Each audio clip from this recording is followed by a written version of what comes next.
ইতিমধ্যেই মিডল ইস্টের বেশ কয়েকটি দেশ যারা এই সংঘাতের কারণে আমাদের কর্মীরা যারা যেতে পারে নাই সেই সমস্ত দেশের সাথে আমাদের পররাষ্ট্র মন্ত্রণালয়ের মাধ্যমে যোগাযোগ করে তাদের ভিসার মেয়াদ বৃদ্ধি করা হয়েছে। বাংলাদেশ সরকারের পক্ষ থেকে মাননীয় প্রধানমন্ত্রীর উপদেষ্টা এবং অন্যান্য দেশে আমাদের দূতাবাসের জায়গা থেকেও সংহতি সমবেদনা জানানো হয়েছে সংশ্লিষ্ট দেশকে। তারাও আমাদের প্রতি খুবই ইতিবাচক।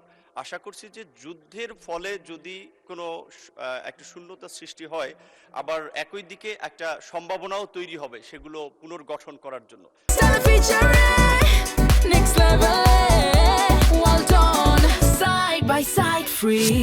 সেক্ষেত্রে বাংলাদেশ বরাবরই মধ্যপ্রাচ্যের শ্রমবাজারে একটা ভালো অবস্থানে আছে। দ্বিতীয়ত, আমাদের বিভিন্ন দেশ থেকে যারা ফিরে আসে, যারা 6 মাসের মধ্যে কোনো কারণে কাজ না পেয়ে কিংবা প্রতারিত হয়ে যারা ফিরে আসে, তাদেরকে আমরা একটা প্রশিক্ষণ, ট্রেনিং এবং কিছু প্রণোদনা দিয়ে তাদের পুনর্বাসনের একটা ব্যবস্থা করে থাকি।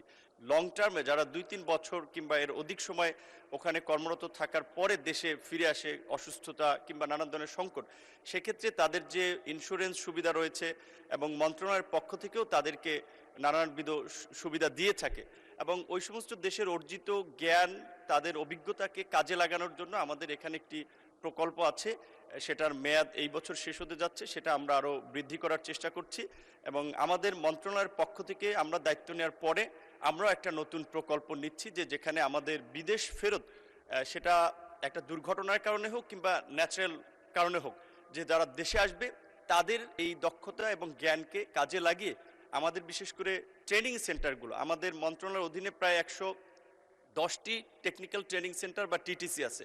এই ট্রেনিং সেন্টারে তাদের একটা কর্মসংস্থান ব্যবস্থা করে তাদের অর্জিত জ্ঞানের মাধ্যমে অন্যদেরকেও সক্ষম করে তোলা, এছাড়া আরও কিছু কাজে তাদেরকে এনগেজ করার আমাদের সাথে ILO, IOM তারাও সহযোগিতা করতেছে। আমরা কিছু প্রজেক্ট নিচ্ছি। ধন্যবাদ মাননীয় স্পিকার।